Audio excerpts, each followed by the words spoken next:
ഇപ്പം ഫിലിമിൽ മേക്കപ്പ് ചെയ്തില്ല മോളെ? അയ്യോ ചെയ്തിട്ടില്ല. വൈ? ചേച്ചി സാധാരണ വീട്ടിലെ പെൺകുട്ടിയാണ്. ശ്രീജി ആയാലും ഞാൻ എൻ്റെ അടുത്ത സെക്കൻഡ് മൂവിയിലെ അമ്മു ആയാലും ക്ലാര ആയാലും എനിക്ക് തോന്നുന്നു നമ്മളിപ്പോൾ സാധാരണ ഏത് വീട്ടിൽ പോയാലും ചേച്ചിമാരായാലും അനിയത്തി ആയാലും അമ്മമാരായാലും മേക്കപ്പ് ഒന്നും ഇടാതെയാണ് ചേച്ചി ഇരിക്കുന്നത്. അപ്പം അങ്ങനെ എൻ്റെ ക്യാരക്ടേഴ്സിന് മേക്കപ്പ് വേണ്ട ആവശ്യമില്ല.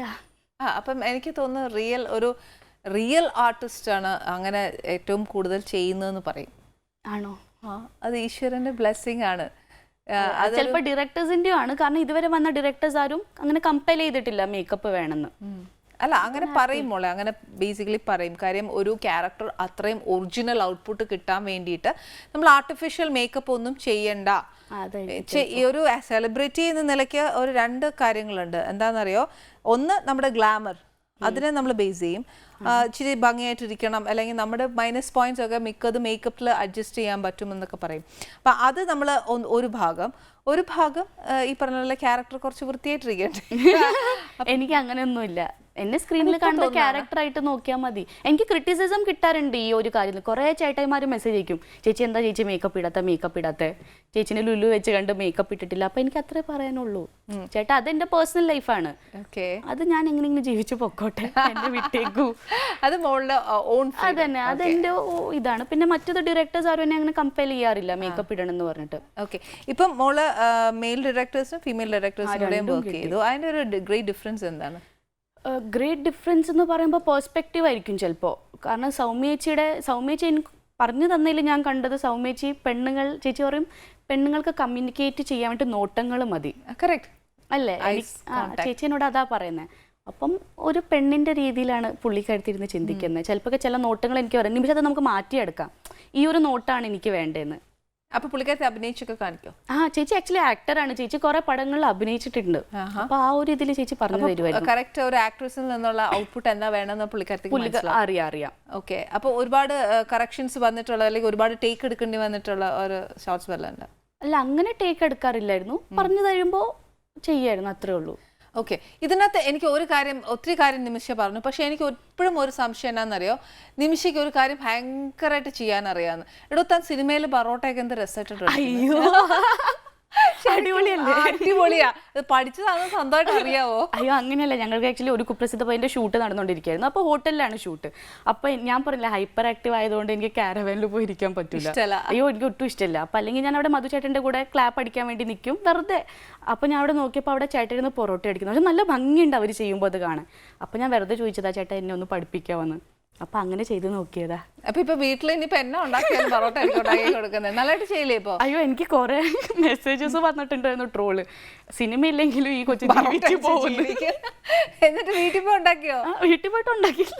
ഓക്കെ, വീട്ടിൽ പാചകമൊക്കെ ചെയ്യും? വീട്ടിൽ കുക്കിംഗ് ചെയ്യും. മമ്മി എല്ലാ 2 പെൺകുട്ടികളെയും അതൊക്കെ പഠിപ്പിച്ചിട്ടുണ്ട്? ആക്ച്വലി മമ്മി ജോലിക്ക് പോയി. ഞാൻ പറഞ്ഞില്ലേ, മമ്മി ജോലിക്ക് പോയായിരുന്നു. അപ്പൊ ഞാനും ചേച്ചിയായിരുന്നു. അപ്പൊ എക്സ്പെരിമെന്റ് ചെയ്യായിരുന്നു ഞങ്ങൾ രണ്ടുപേരും കൂടി. ചെയ്തിട്ടുണ്ട്. ഞങ്ങൾ കുഞ്ഞായിരുന്നപ്പോ സ്കൂൾ സമയത്തൊക്കെ ലെമൺ റൈസ് ഒക്കെ ഉണ്ടാക്കും, ബുർജി ആയിട്ട് എഗ് ബുർജി എല്ലാം ഉണ്ടാക്കും, ചപ്പാത്തി ഉണ്ടാക്കും, ഡാൽ ഉണ്ടാക്കും. ഇതെല്ലാം നോർത്ത് ഇന്ത്യൻ ഫുഡാണ്. നമ്മുടെ നാടൻ ഭക്ഷണം കഴിക്കുന്നത്. പപ്പായ്ക്ക് എത്രയായാലും നാടൻ ഭക്ഷണമായിരിക്കും ഇഷ്ടം. അപ്പൊ നല്ല ചിക്കൻ കറി ഉണ്ടാക്കി. അപ്പായ്ക്ക് എന്നാ ഇഷ്ടം? പപ്പയ്ക്ക് കപ്പയും മീൻ കറിയും. അതൊക്കെ കിട്ടും അവിടെ? കപ്പ കിട്ടും. മുംബൈയിലാണെങ്കിലും കപ്പ കിട്ടും. അപ്പൊ മമ്മി സൺഡേ ഉണ്ടെങ്കിൽ പറയുന്നത് എനിക്കതൊന്നും അറിയില്ല. ഞാനിപ്പോഴും കപ്പയും മീൻ കറി എന്നാ പറയുന്നത്. എടോ, താൻ ചെന്ന് കപ്പ മേടിക്കുന്ന എങ്ങനെയാടോ? മുരുകൻ മാമന്റെ ഒരു മലയാളി സ്റ്റോഴ്സ് ആണ്. അത് ഭയങ്കര ഫേമസ് ആണ്. ഇതൊക്കെ ഭയങ്കര ഫേമസ് ആണ് അവിടെ. മുരുകൻ മാമന്റെ മലയാളി സ്റ്റോഴ്സ് ആണ്. മുംബൈ ചെന്നിട്ട് മുരുകൻ മാമന്റെ സത്യം, അംബർനാഥിൽ ഇറങ്ങിയിട്ട് അവിടെ ആരോടെങ്കിലും ചോദിച്ചാ പറയും മുരുകൻ മാമൻ. ഫിലിമില് ലാലേട്ടനും ശ്രീനേട്ടനും കൂടെ പോയ പോലെ ഇരിക്കും മുംബൈയില്. എന്തെന്നാടോ അവിടെ നിന്നാ വാങ്ങിക്കുന്ന കപ്പ. അതുകൊണ്ട് ഞാനല്ലോ വാങ്ങിക്കുന്ന, മമ്മിയല്ലേ വാങ്ങിക്കുന്നത്. ഞാൻ ചുമ്മാ ഒരു സംശയം ചോദിക്കാം, ഈ കപ്പ എത്രയെല്ലാം അവിടെ വരും? നോർത്ത് ഇന്ത്യൻസ് കുറച്ച് പേർക്ക് അങ്ങനെ അറിയായിരിക്കും. എനിക്കറിയില്ല, അറിയാവില്ലോ. ഞങ്ങൾ ഉണ്ടാക്കി ഇല്ല ഞാൻ അവിടെ വീട്ടിൽ ഉണ്ടാക്കുന്നതും കണ്ടിട്ടില്ല. ഇല്ല. അതുകൊണ്ട് പറഞ്ഞാൽ ഈ മുംബൈയിൽ വളർന്നിട്ടൊന്നും വെളിയിൽ ഇറങ്ങിയിട്ടില്ലേ? ഇറങ്ങിയിട്ടുണ്ടല്ലോ. പിന്നെ ഒന്നും അറിയില്ല. അയ്യോ, പക്ഷെ ഞാൻ അവിടെ വീട്ടിൽ പോയിട്ട് ഒരു കപ്പ ഉണ്ടാക്കിയൊന്നും ഞാൻ നോക്കാറില്ലായിരുന്നു. ഇവിടെ ഇറങ്ങിയോ? ഇവിടെ ഇറങ്ങിയിട്ടുണ്ട്. ഇവിടെ എല്ലാം അറിയാം സ്ഥലം. ബാക്കി സ്റ്റഡീസ് എല്ലാം കേരളത്തിൽ നടത്താന്ന്? ഞാൻ ഇപ്പൊ അവിടെ കംപ്ലീറ്റ് എല്ലാരും ക്വിറ്റ് ആയി? അല്ല, വീട് അവിടെ തന്നെ ഉണ്ട്, പപ്പ അവിടെ തന്നെ ഉണ്ട്. പപ്പയുടെ ജോലിയില്ലേ, തീരാതെ പോരാൻ. അപ്പൊ ചേച്ചി പപ്പയുടെ കൂടെ? അല്ല, ചേച്ചി പൂനെയിലാണ് വർക്ക് ചെയ്യുന്നത്. അപ്പൊ മമ്മിയും ഞാനും. പൂനെ കുറച്ച് അടുത്താണ്. ഓക്കെ. ഇപ്പം ഇനിയിപ്പോ പെട്ടെന്ന് ആ ചോദ്യം ചോദിക്കാൻ പാടില്ല, പക്ഷെ എന്നാലും ഒരു ആങ്സൈറ്റിയുടെ പുറത്ത് ചോദിക്കാം, കല്യാണം ബോംബെന്ന് കേട്ടോ ഇവിടുന്ന് കേട്ടോ? എനിക്ക് മലയാളി ചെക്കൻ വേണം. എന്താണ്ട് വേറെ എനിക്ക് മലയാളി ചെക്കനെ വേണം. ഇവിടെ മലയാളി നമ്മളുടെ കേരളത്തില് എന്നാ ഡിമാൻഡ്? അങ്ങനെ ഡിമാൻഡ് ഒന്നുമില്ല. പാവ. ആര്? ഞാൻ പാവാ. തനിക്ക് വരാൻ പോകുന്ന ചെക്കൻ എങ്ങനെ ഇരിക്കണമെന്ന്? അത് ചേച്ചി അതൊന്നും ഞാൻ എനിക്കിപ്പോ കൊച്ചാ, ഞാൻ അങ്ങനെ വയസ്സൊന്നും അതൊന്നും ചിന്തിച്ചിട്ടേ ഇല്ല. ചേച്ചിയുടെ കല്യാണമൊക്കെ കഴിഞ്ഞതിന് ശേഷം അതന്നെ ചെയ്യാം. അപ്പത്തേക്ക് നല്ലൊരു ആക്ട്രസ് ആയി അല്ലേ? ഞാനൊരു കാര്യം പറയാം, നിമിഷയുടെ പ്ലസ് പോയിന്റ്സ് ഞാൻ പറയാം എന്ന് പറഞ്ഞു. നിമിഷയ്ക്ക് നല്ലൊരു ശാലീന പെൺകുട്ടിയുടെ നല്ലൊരു ഭംഗിയുണ്ട്. ഇപ്പം ഞാൻ മനസ്സിലാക്കിയിടത്തോളം ഇപ്പോൾ എനിക്ക് തോന്നുന്നു ശോഭന ചേച്ചിയുടെയും അത്രയും ഹൈറ്റ് നിമിഷയ്ക്കുണ്ട്. ആ ഒരു ഫിഗർ എല്ലാം വന്നിട്ടുണ്ട്. എന്താ പറയാ, ഈശ്വര അനുഗ്രഹമായിരിക്കും. അതുപോലെ തന്നെ ഈശ്വര അതേപോലെ ഒരു ബ്രൈറ്റ് ഫ്യൂച്ചർ നിമിഷനുണ്ടാവട്ടെ. അയ്യോ താങ്ക് യു. ഞാൻ പറഞ്ഞില്ല, ഇതൊക്കെ ഇൻബോൺ ആണ്, ഈശ്വരൻ തന്ന പ്ലസ് പോയിന്റ്സ് ആണ്. നാച്ചുറൽ അഭിനയം, ഈ പറഞ്ഞ പോലെ ഒരു മേക്കപ്പ് വേണ്ട എന്ന് പറഞ്ഞൊരു ആള് അഭിനയിക്കുക എന്ന് പറയുന്നത്, ഞാൻ പറയാം, ചിലർ പറയാറുണ്ട് അങ്ങനെ, ഈ ഒരു ക്യാരക്ടർ ചെയ്തപ്പോൾ പുള്ളിക്കാരത്തി ഇതുപോലും ചെയ്തിട്ടില്ല, മേക്കപ്പ് പോലും ചെയ്തിട്ടില്ല, അത്ര നാച്ചുറലായിട്ടാണ് ചെയ്തിരിക്കുന്നത്, നാച്ചുറാലിറ്റി വരാൻ വേണ്ടി ചെയ്തിട്ടുണ്ട്. ഈവൻ ലാൽ സർ പോലും അങ്ങനെ ചെയ്തിട്ടുണ്ട്. സർ അതിന് മേക്കപ്പ് ഉപയോഗിച്ചിട്ടില്ല എന്ന് പറയുന്ന ഒരു പ്ലസ് പോയിന്റ് ആണത്. അത് മൈനസ് ആയിട്ടല്ല, അത് മോടെ ഇഷ്ടമാണോ അല്ലേ എന്നുള്ളതല്ല, പക്ഷെ അതൊരു ബീങ് എൻ ആക്ട്രസ് അത് നല്ലൊരു വലിയൊരു പ്ലസ് പോയിന്റാണ്. അയ്യോ താങ്ക് യു ചേച്ചി. ഓക്കെ, ഈശ്വരൻ അങ്ങനെ തന്നെ അനുഗ്രഹിക്കട്ടെ. അതുകൊണ്ട് തന്നെ നാളെ മലയാളം ഫിലിമിൽ ഒരു വലിയ നായികയാവട്ടെ. അയ്യോ താങ്ക് യു ചേച്ചി, താങ്ക് യു. അതിന് വേണ്ടിയിട്ട് ഞാൻ എന്തെങ്കിലും തരണ്ടേ? എൻ്റെ ഒരു സന്തോഷം.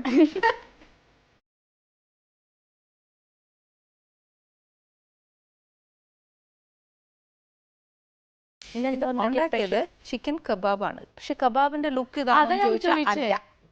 പിന്നെ ആദ്യമേ ഞാൻ അതങ്ങ് പറയുന്നത് അതുകൊണ്ടാ. കബാബിന്റെ ലുക്ക് ഇത് മീറ്റ് ബോൾസ് ആയിട്ട് ചെയ്തു. മീറ്റ് ബോൾസ് ശരിക്കും ഇത് സ്ക്യൂറിനകത്ത് ചെയ്തേച്ച് ഗ്രില്ല് ചെയ്താ എടുക്കുന്നത്. പക്ഷെ എല്ലാ വീട്ടിലും ആ സ്ക്യൂർ ഉണ്ടാവില്ല. അപ്പൊ സ്ക്യൂർ ഇല്ലെങ്കിൽ ഞാൻ പറയും ഈർക്കിലിക്കകത്തോട്ട് ചെയ്തേച്ചാ മതി. ആലോചിച്ചോക്ക്, ഈർക്കിലിക്കകത്ത് ഇത് താങ്ങുമോ? പറ്റിയല്ല. അപ്പൊ നമ്മുടെ വീടുകളെല്ലാം ഇത് ഉണ്ടാക്കണമെന്നുണ്ടെങ്കിൽ ഇങ്ങനത്തെയൊക്കെ എളുപ്പവഴി പറഞ്ഞു കൊടുത്താലേ പറ്റത്തുള്ളൂ. ഐഡിയ. അപ്പൊ എല്ലാരും ചെയ്യട്ടെ. ഞാൻ വിളമ്പട്ടെ. സ്റ്റാർട്ടറാണ്.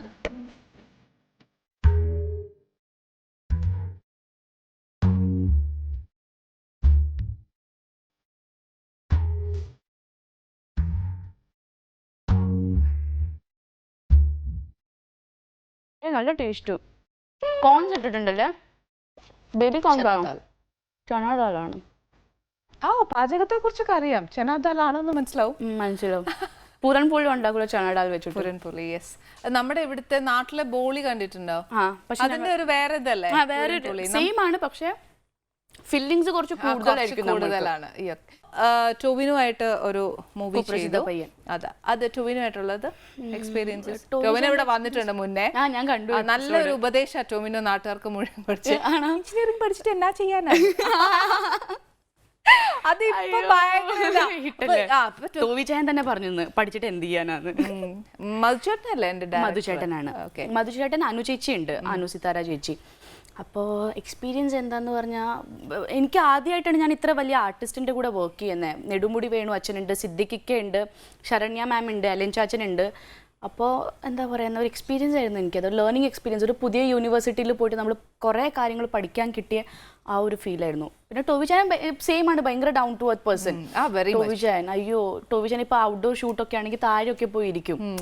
പിന്നെ നോർമൽ സാധാരണ ആൾക്കാരായിട്ടൊക്കെ ഇന്ററാക്ട് ചെയ്യും. കറക്റ്റ് ആണ്. ഒരു ഫ്ലഡ് വന്നപ്പം ടൊവിനോ ശരിക്കും ഒരു മനുഷ്യനെ, ഒരു സെലിബ്രിറ്റി അല്ല അവിടെ.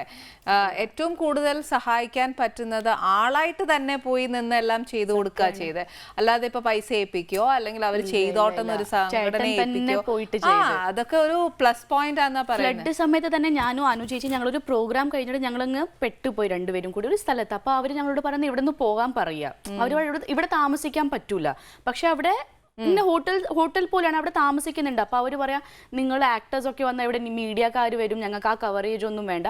അപ്പം ഞങ്ങൾക്ക് ഇപ്പുറത്തും പോകാൻ പറ്റില്ല, അവിടെ വെള്ളം കൂടിയിരിക്കുക, ഈ സൈഡും പോകാൻ പറ്റില്ല. അപ്പം ഞങ്ങൾ എന്ത് ചെയ്യണമെന്ന് വിചാരിച്ചിട്ട് ഫസ്റ്റ് ടോവി ചായനെ വിളിച്ചത്. ടോവി ചായ ഞങ്ങളിങ്ങനെ പെട്ടുപോയി, ടോവി ചായ എന്ത് ചെയ്യണമെന്ന്. അപ്പോൾ ടോവി ചായൻ പറഞ്ഞു നീ പോയിട്ട് പറ, ഞാനിവിടെ ലൈവ് വരും, ഞാൻ പറയും എൻ്റെ 2 കൊച്ചുങ്ങളെയോ എൻ്റെ 2 കൊച്ചുങ്ങളെയോ പുറത്തിറക്കി വിടുന്നുണ്ട്, അവർ സേഫ് അല്ലെന്ന് ആ സ്ഥാപനത്തിൻ്റെ പേരെടുത്ത് ഞാൻ പറയുന്നത്. അപ്പോൾ ഞങ്ങൾ പോയിട്ട് പറഞ്ഞു ടോവി ചായൻ ഇങ്ങനെ പറഞ്ഞിട്ടുണ്ടെന്ന്. അപ്പോൾ ഞങ്ങളോട് അകത്ത് കയറിയിരുന്നു, അങ്ങനെ ഹെൽപ്പ് ചെയ്തിട്ടുണ്ട്. അപ്പൊ ടോവി ചാൻ പറയുന്ന കാര്യം, അവിടെ നമ്മൾ എന്താ നോക്കണ്ടേ, അവിടെ എല്ലാവരും മനുഷ്യന്മാരാണ്. ഹെൽപ്പ് ചെയ്തു ടോവി ചാൻ. കറക്റ്റാ. ഇപ്പം അതില്ല ടോവിനോ പറഞ്ഞില്ലായിരുന്നുണ്ടെങ്കിൽ എന്നാ ചെയ്യുമായിരുന്നു. ഞാനും അമ്മയും ഇതിപ്പോ നിങ്ങളായതുകൊണ്ട് ഇതിപ്പോ നമ്മള് വേറെ സാധാരണ ഒരു ആൾക്കാരാണെങ്കിൽ ഒന്ന് ചിന്തിച്ചേ, സത്യം ഞാനും അനുവദിച്ചിട്ട് പറയായിരുന്നു. ആ സാധാരണ ആൾക്കാർ ആര് ഹെൽപ്പ് ചെയ്യും, ഇങ്ങനെ അങ്ങ് ഇഗ്നോർ ചെയ്ത് പോവാന്നെങ്കിൽ അവർക്ക് എന്നാ ചെയ്യാൻ നോക്കും, ഒന്നും ചെയ്യാനും പറ്റില്ല, ഹെൽപ്ലെസ് ആയി പോകും. അങ്ങനെയൊന്നും ആരും ഒരു മനുഷ്യനും ചിന്തിക്കാൻ പാടില്ല അല്ലേ. പക്ഷെ ആ സമയത്ത് ഞാൻ ഹാപ്പി ആയിരുന്നു. നമ്മൾ കുറെ ന്യൂസ് ഒക്കെ കാണുമ്പോൾ ഒരുമയോടെ നിൽക്കുന്ന, ജാതി മതം ഭേദമൊന്നും ഇല്ലാതെ എല്ലാവരും വർക്ക് ചെയ്യുന്നു. അത് കറക്റ്റാ. ഈ സന്തോഷമായിരുന്നു എനിക്ക് ആ സമയത്ത്. അപ്പൊ മലയാളികൾക്ക് ഇങ്ങനെ എന്തെങ്കിലും കിട്ടിയാൽ നിങ്ങൾ ഒരുമിക്കും, ഉറപ്പല്ലേ അല്ലേ? ഉറപ്പല്ലേ. യൂണിറ്റി കണ്ടിട്ട് ഒരുപാട് സന്തോഷിച്ചു ഞങ്ങള്. ബോംബെ പോകുന്നുണ്ടോ? സെറ്റ് ഇല്ല ഇനി പോകും. ട്രിവാൻഡ്രം സെറ്റിൽ ആവാ. ട്രിവാൻഡ്രം അല്ല, ഞാൻ കൊച്ചി സെറ്റിൽ, കേരളയിൽ സെറ്റിൽ ആവുക. ഇനി തിരിച്ചില്ല, പപ്പ ഇനി റിട്ടയർ ചെയ്തെങ്കിൽ വരെയുള്ളൂ. ആ പപ്പ എന്റെ അടുത്ത് വന്ന് നിന്നോട്ടെ. ഇനി ഞാൻ പോകുന്നില്ല എന്ന് പറഞ്ഞാൽ അങ്ങനെ ഫ്രണ്ട്സിനൊക്കെ പോയി മീറ്റ് ചെയ്യും, ചിലപ്പോ കറങ്ങാൻ പോകും. പക്ഷെ എനിക്കിപ്പോ ഇവിടെ നിന്നാ മതി, കൊച്ചിയില്. അതാ ഇഷ്ടം. പ്രോജക്ട്സ് വരുന്നുണ്ട്, നല്ല ആൾക്കാരാണ്, അടിപൊളിയായിട്ട് പോകുന്നുണ്ട്. മലയാളികളൊക്കെ ഇഷ്ടപ്പെട്ടു. അയ്യോ ചേച്ചി, ഞാനും ബോംബെയിൽ വളർന്നിട്ട് ഇപ്പോഴല്ലേ അവരുമായിട്ട് വൈക്കത്തുകാരും ഒരുപാട് ഇഷ്ടമാണ്. അവിടെ മാത്രം അങ്ങനല്ല, എനിക്ക് ഏറ്റവും കൂടുതൽ ഇഷ്ടം അത് എന്റെ തുടക്കം അവിടെ നിന്നായിരുന്നു. അപ്പൊ ഞാൻ മധുചേട്ടന്റെ ഷൂട്ടിന് പോയപ്പോഴും അവർക്ക് ഞാൻ ഇപ്പൊ ഒരു ശ്രീജയാണ്, ആ തൊണ്ടി മുതലല്ലേന്നൊക്കെ ചോദിച്ചിട്ടാണ് അമ്മമാരുടെ അടുത്ത് വരുന്നത്. നിമിഷമായിട്ടില്ല. അപ്പൊ എനിക്ക് ആ സ്നേഹം കാണുമ്പോൾ എനിക്ക് ഇഷ്ടം അവിടെ.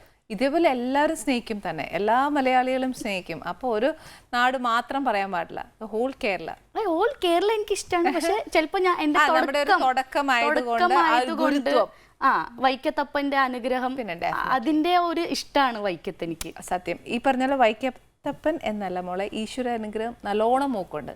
അപ്പൊ അതുകൊണ്ടാണ് മോക്ക് ഇൻബോൺ ആയിട്ട് തന്നെ ഒരു ക്യാരക്ടർ ചെയ്യുമ്പോൾ അതിന് മേക്കപ്പ് വേണ്ട എന്നൊക്കെ പറയുന്നത്.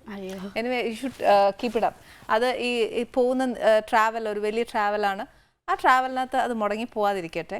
ആ ഒരു സ്റ്റേണിലും ആ ഒരു ബോൾഡ് ഡിസിഷനും കണ്ടിന്യൂ ചെയ്യാൻ പാടില്ല. Anyway thank you very much. Thank you so much for inviting. First of all വിളിച്ചില്ലേ? സമയമില്ല, ഇങ്ങോട്ട് വരാനായിട്ട് സമയമില്ല. ഇനി വിളിക്കാന്ന് വെച്ചാല് നിങ്ങൾ അങ്ങോട്ട് പോകുമ്പോ ഭയങ്കര വലിയ നായികയാവും. സോ ഇവിടെ വന്നിട്ട് ഒരു അരമണിക്കൂർ ഇരിക്കാൻ പോലും സമയം. എന്താണ് എന്റെ എയിം? കുറച്ച് വർഷങ്ങൾ കഴിഞ്ഞിട്ട് പോലും എന്റെ സിനിമകൾ ഓർത്ത് വെക്കുക, അത്ര. അല്ല, അപ്പൊ കല്യാണം കഴിഞ്ഞിട്ട് അഭിനയിക്കോ? ഞാൻ അഭിനയിക്കും. ഞാൻ അവിടെ അഭിനയിക്കും. ഞാൻ ക്യാമറയുടെ ബാക്കില് ചെയ്യും, എന്തെങ്കിലും ഞാൻ ചെയ്യും. സിനിമ റിലേറ്റഡ് ആയിരിക്കും, പക്ഷെ സിനിമനെ വിടൂല. ഇല്ല, ലൈഫ് ലോങ് അത് കൂടെ പിടിച്ചോളൂ. സിനിമയുടെ ക്യാമറയുടെ ബാക്കിൽ വർക്ക് ചെയ്യാലോ, അഭിനയിക്കുന്നില്ലെങ്കിൽ പോലും. അങ്ങനെ എന്തെങ്കിലും. അല്ല, അങ്ങനെയല്ല, അതിന്റെ ഒപ്പം കാണും. എല്ലാം ഇഷ്ടമാണ്. ഭർത്താവ് ഇഷ്ടമല്ല എന്ന് പറയുവാൻ എന്നെ എടുക്കും. ശാലീന സൗന്ദര്യവും നല്ല ഒതുങ്ങിയ പെൺകുട്ടിയാണ്. ബോംബെ വളർന്നിട്ട് പോലും ഈ കുട്ടി ഇത്ര സൈലന്റ് ആണ്. അല്ല, ഓക്കെ, ആക്റ്റീവ് അത് നിന്നോട്ടെ. പക്ഷെ ബോംബെ വളർന്ന കുട്ടിയാണെങ്കിൽ പോലും അങ്ങനെയല്ല. അയ്യോ നല്ല കുട്ടിയാണിത്, എനിക്ക് കുട്ടിയെ വൈഫായിട്ട് മതി എന്ന് പറഞ്ഞാണ് കല്യാണം കഴിക്കുന്നത്. അത് കഴിഞ്ഞിട്ടില്ല, എനിക്ക് അഭിനയിക്കണം, എനിക്ക് ചെയ്തേ പറ്റുള്ളൂ എന്നൊക്കെ പറഞ്ഞാൽ പറ്റില്ല എന്ന് പുള്ളി പറഞ്ഞാൽ നടക്കും. പുള്ളിനോട് പാടം നോക്കിയപ്പോ ഞാൻ പോവാന്ന്. നമ്മുടെ അമ്മമാരൊന്നും കേൾക്കണ്ട, നിമിഷം ഒന്നും പറഞ്ഞില്ല, നല്ല കുട്ടിയാണ്. അല്ലെങ്കിൽ വല്ല ക്യാമറമാൻ ഇൻഡസ്ട്രിയിലുള്ള ആരെങ്കിലും നോക്കിയാ പോരെ?